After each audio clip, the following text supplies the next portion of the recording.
Bien le bonjour, amis du challenge. Nous revoici pour parler des quarts de finale. Ce qu'on leur a mis aux Uruguayens. Ah, ils sont zéro, ils ont pas vu le jour, on les a écrasés. On a fait ça bien propre, bien calme, bien géré. Franchement, c'était du bon football. J'ai envie de dire, allez la France. J'ai envie de dire, allez la France, on les a gérés, mais bien.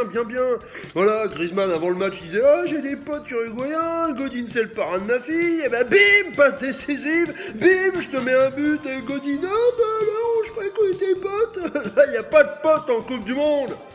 Au contraire, justement, il connaît par cœur, donc il les met bien. Bon, et ben voilà, bon, après, le gardien de l'Uruguay, il a quand même les mains en... On aurait cru la finale de la Ligue des Champions. Qu'est-ce qu'il y a d'autre sinon? Bon, bah voilà, on est des dingues, on est en demi-finale, allez la France. On va voir ce qui va se passer.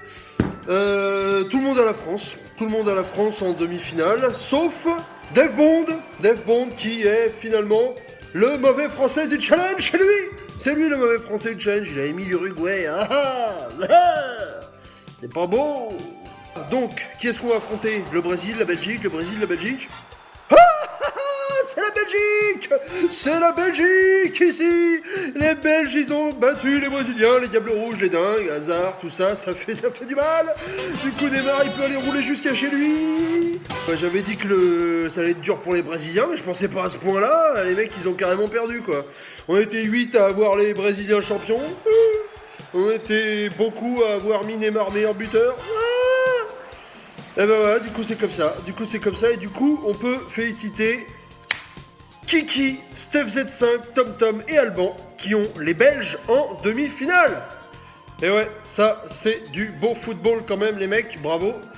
Et spécial dédicace à TomTom qui avait prévu que les Belges battraient le Brésil, et ça, il fallait le prévoir. Du coup, les Belges ils s'enflamment, ils s'en foutent. L'équipe il titre Objectif Lune avec une tête de Deschamps horrible.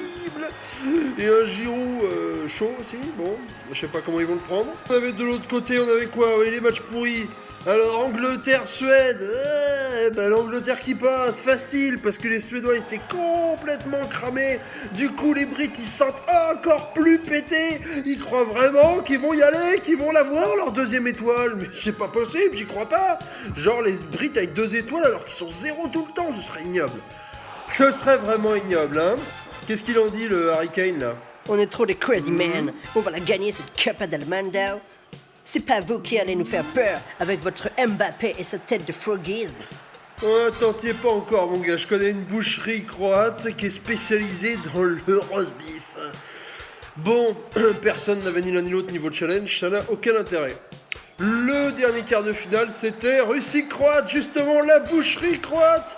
Et ben les Russes n'en sont pas passés, les Croates sont encore allés jusqu'au bout du bout des PK contre une équipe bien pourrie, parce qu'il faut le dire, le Danemark c'était bien pourri, la Russie c'est bien pourri, je commence à me demander si les Croates sont si forts que ça, ou s'ils sont pas complètement cramés les mecs. Ils font que des matchs de 120 minutes, en plus ça ne va pas aider. Et peut-être que ça va du coup être le coup de batch pour les Anglais. Je sens que les Anglais vont nous faire un coup à la Portugal 2016, ça commence à sentir pas bon. Du coup, Modric a abandonné sa femme, voilà, donc c'est triste pour lui, mais la femme de Modric, il ne la reverra plus. Et Luka Modric, une réaction? Balek, j'en trouverai une autre. Ah, d'accord. C'est des sacrés sans gêne les Croates. Bon, sinon niveau challenge, que là, les Croates en demi-finale, tout seul, en solo. Bon que là, du coup, toujours premier du challenge depuis le début alors qu'il a perdu l'Allemagne direct, il va y arriver, il va réussir son truc. Il est en tête avec 9 points d'avance sur Alban, il peut oublier tout de suite parce que ce sera pas pour lui. Et en gros, si la Belgique est en finale, il y a Steph Z5 qui va mettre bien tout le monde, et si c'est la France qui est en finale que là il les a, mais il les a pas vainqueurs, donc s'ils sont vainqueurs, du coup ce sera peut-être TomTom. Bref, j'en sais rien en fait, à chaque fois je fais des pronostics mais ça marche jamais. Donc en gros ça va se jouer entre ces mecs là. Sinon en bas du challenge, Tsup toujours dernier, il n'est plus qu'à 0,3 points de Gypsy. C'est pas fini parce que ces deux mecs là ils ont la France jusqu'au bout. Donc si la France y va, c'est d'autres mecs qui vont se faire berner. Donc les matchs bonus arrivent, demi-finale et la finale. Et c'est sur ça qu'il va falloir que ça va se jouer. Bref, tout ça pour dire que les mecs, attention à Charlène, Nalan, Tongpal, Dave Bond, voire Arturo. Ça sent pas bon pour tous ces gens-là.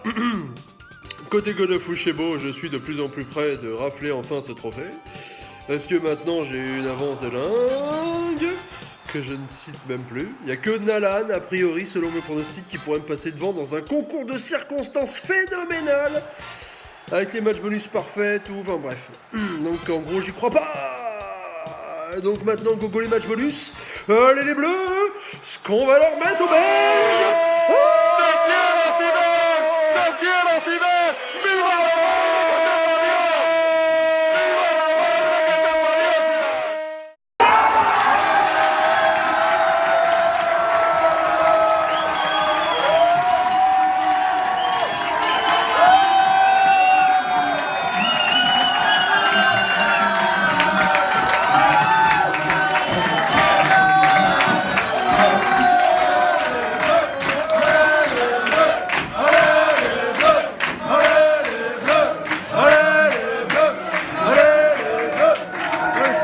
On va la gagner cette Copa!